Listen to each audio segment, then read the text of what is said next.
Hi everyone, and welcome to today's card creation for the August Stamp and Colour Kit.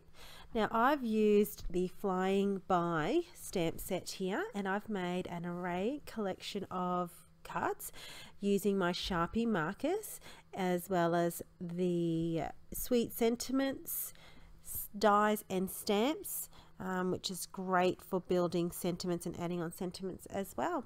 So I'm going to use some Catherine Pooler ink, and I've used Catherine Pooler ink for all these, and these Sharpie markers, extra fine point.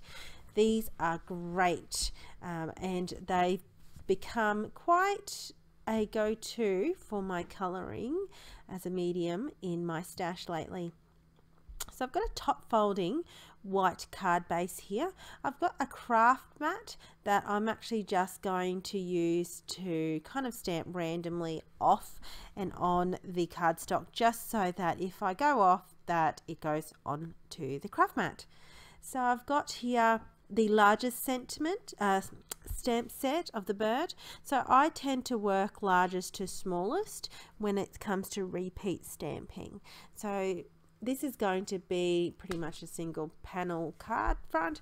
I will add some extra layers of cardstock on the top for the sentiment only, but this is quite a simple card. It does take a little bit of time, and it's definitely made with love, with all that attention to detail when it comes to the dotted pen, I suppose, later on. So here I am. I will work my way through the stamp sets. Most of the birds I use, there's probably maybe one bird I didn't use in that whole stash, in that whole set, and I just stamp randomly. Now if you did take notice, I do stamp the bird image probably around 3 times each, and I tend to work towards a triangle to the best I can, kind of sticking it so that it's as evenly spaced out as possible. But it is random stamping, and when I get to the finest, to the smallest stamp, which is like a little branch bristle, actually it's a gum nut, didn't even notice that until now. There you go. It's a little Australian native flower, looks like it. So I just pretty much just fill in the spaces. And once I'm happy with the amount of stamped images over the top of this card front, I then grab my Sharpie marker. So I choose the purple to go with the purple, and I match all card sets with the same color scheme. So it's all monotone and monochromatic. And I go to town doing this dot. Yep. I take my time. It does take me about 20 minutes just to do this part.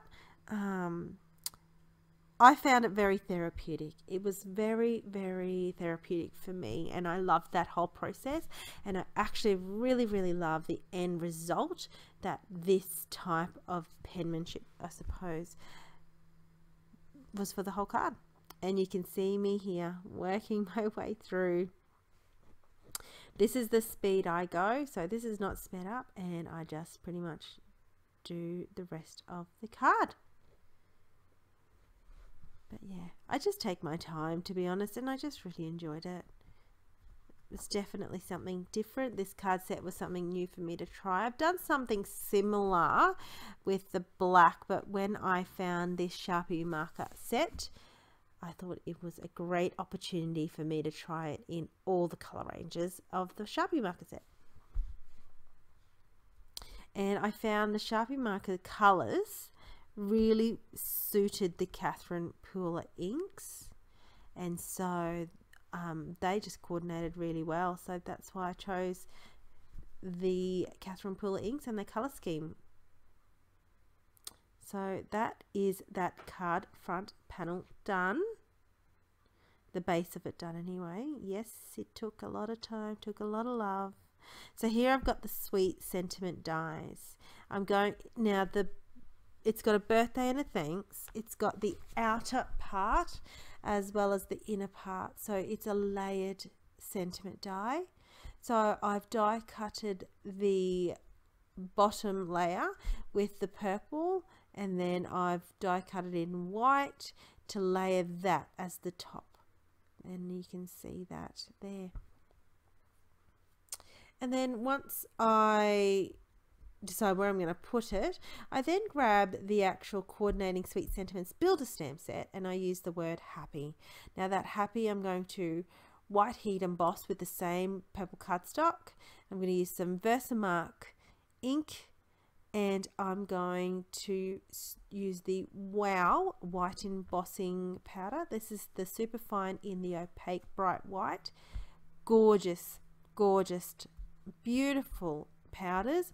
I cannot say enough good things about their powders, and I've thoroughly enjoyed using and adding these little extra elements to the card, which is so not complicated, but it does add that extra texture, and everyone always wonders, especially to non-crafters, how you did it. So once I've heat embossed that, I will cut a little panel off. So basically it's just for the word. I will foam mount that with square panels and adhere that down, and then I'd adhere the actual die cut sentiment down with liquid glue. Now my adhesive of choice throughout this card is the multi-matte medium in Ranger, and I just find it just adheres down not only well, but if you go a little bit more excessive in the adhesive department, which is sometimes I do, it dries matte, so you can't really tell you've put a bit much on. So that's my little tip for that. My little secret tip, really. Okay, and then I adhere that down, and once I'm happy with that, that is my card front. It is very simple card, but you know, the love and detail that went into each of that was just so much fun, and that's my card set in all different colors. So thanks for watching. I hope you have a great day. See ya.